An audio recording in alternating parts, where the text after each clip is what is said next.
आखिर इस देश की यूनाइटेड भारत के अंदर जो फोर्स थी उसमें कितने परसेंट मुसलमान थे? फोर्स में कितने परसेंट थे?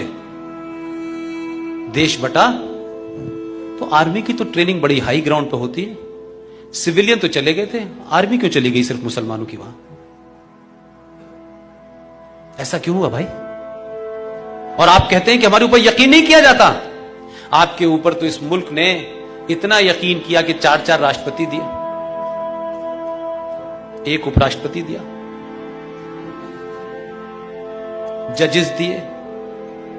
लेकिन एक घटना का जिक्र मैं इसलिए कर रहा हूं, 2 दिसंबर 1989 देश में वीपी सिंह की सरकार थी। उस सरकार ने भारत में पहली बार किसी मुसलमान को गृह मंत्री बनाया। उसने 2 दिसंबर 1989 में शपथ ली। जरा घटनाओं को देखिए आप। I am wrong? पक्का? 2 दिसंबर को शपथ ली, 8 दिसंबर को बेटी गायब हो गई। महबूबा मुफ्ती की बहन रुबैया सईद का किडनैप हो गया। और किसने किया? JKLF ने, जिसका चीफ अब दिल्ली के एक हॉस्पिटल में है। 2 दिसंबर में शपथ और 8 दिसंबर को किडनैप और 10 दिन बाद छूट गई। 4 बड़े आतंकवादियों को अंतर्राष्ट्रीय तो उनको छोड़ दिया। और यह सिलसिला क्या चला कि उसी दौरान में गुलाम नबी आजाद के घर से बच्चा गायब हो गया, वो भी मिल गया, 27 लोगों को छोड़ दिया। फिर एक और कांग्रेसी थे सेकुलर, जिन्होंने अटल जी की सरकार में वोट नहीं दिया था, 1 वोट से सरकार गिर गई थी आपकी, उनके घर भी कोई गायब हो गया, उसको भी छोड़ दिया, 7 आतंकवादी छूट गए। और आप सोचिए कि 2 दिसंबर को वो आदमी शपथ लेता है, 2 दिसंबर 1989, और 19 जनवरी 1990 में पूरी दुनिया का सबसे बड़ा हादसा पूरे भारत में होता है। लेकिन किसी को अंदाजा नहीं था कि यह आदमी उस हादसे का मास्टरमाइंड था। 19 जनवरी 1990 को कश्मीर से 5 लाख कश्मीरी हिंदू पंडितों को रेप और मर्डर करके भागने पे मजबूर कर दिया गया, इसी गृह मंत्री से। कोई अखबार उठा के देख लीजिए, वर्नाकुलर मीडिया का भी देख लीजिए, और टेलीविजन को भी देख लीजिए, और अंग्रेजी अखबारों को भी देख लीजिए, किसी ने इसके बारे में लिखा हो। 5 लाख कश्मीरी हिंदू पंडित अपने ही देश में माइग्रेंट बन गए हैं, इसकी चिंता नहीं है। लेकिन क्या हमारे देश की ट्रेजेडी है? रोहिंग्या मुसलमानों के लिए उस वक्त मैं जयपुर में था, एक जुलूस निकला, लाठी चार्ज हुआ।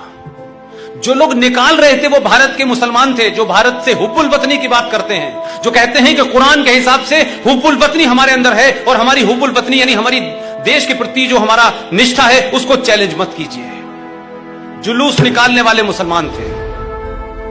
जयपुर के शहर का बीच का सबसे बड़ा चौराहे पे जो थाना था उसको आग लगा दी गई। उनके लिए पूरे हिंदुस्तान में मुझे कोई एक जुलूस, एक धरना बता दें जिसमें हिंदुस्तान के मुसलमानों ने कहा हो कि 5 लाख कश्मीरी हिंदू पंडितों को उनके अपने ही देश में और उसी राज्य का गृह मंत्री हो, और उनको धर्म की वजह से निकाला गया, उनकी आइडेंटिटी की वजह से निकाला गया। एक कोई मुझे सेमिनार बता दें, मैं अपने शब्द कुतुब मीनार पे खड़े होकर कहूंगा मुझसे गलती हो गई। एक नहीं हुआ, एक कहीं मैंने गंगा जमुना तहजीब नजर नहीं आई, कहीं भाईचारा नहीं, झूठ और मक्कारी के लिए भी किसी ने कोई धरना प्रदर्शन नहीं किया भाई साहब। लेकिन क्या हो रहा है रोहिंग्या के लिए? जिस जम्मू कश्मीर में आर्टिकल 35 होने के कारण जम्मू कश्मीर में भारत का नागरिक न वहां रह सकता है, न जमीन खरीद सकता है, न कारोबार कर सकता है, न उस राज्य की कोई आपको फैसिलिटीज मिल सकती है, न वहां विधानसभा का चुनाव लड़ सकता है, न वोट डाल सकता है। उस जम्मू कश्मीर में 2008 से लेकर 2019 तक 98,000 मुसलमान बर्मा से जो आए थे, उनके पास आधार कार्ड भी है, उनके पास राशन कार्ड भी है। यह खतरा है इस देश के लिए, यह खतरे महत्वपूर्ण है। क्या आपको पता ही नहीं चल रहा कि धीरे धीरे हो क्या गया? हम कहां खड़े थे जब हमने देखा तो इतनी भीड़ है कि अब हम कोशिश कर रहे हैं कि अब इनको एडजस्ट कर लें। तो आप तो 700 साल से एडजस्ट ही कर रहे थे भाई साहब। 700 साल पहले भी आपने इसी आदर्शवाद के चलते ये हालत हो गई कि आप जैसे को चंद गुंडे आए थे, कोई करोड़ों की फौज नहीं आई थी, उन्होंने गुलाम बना के रखा। 700 साल तक आपकी नस्लें दर नस्लें बिगड़ गई, किसी ने सवाल नहीं पूछा। अभी तो 70 साल की कहानी है, हमने 70 साल में भी कुछ नहीं सीखा। लिहाजा इस देश में आंतरिक खतरों में ऐसे खतरे हैं जो शायद आप महसूस नहीं कर पा रहे हैं, लेकिन लगातार है। इस देश में इंटेलेक्चुअल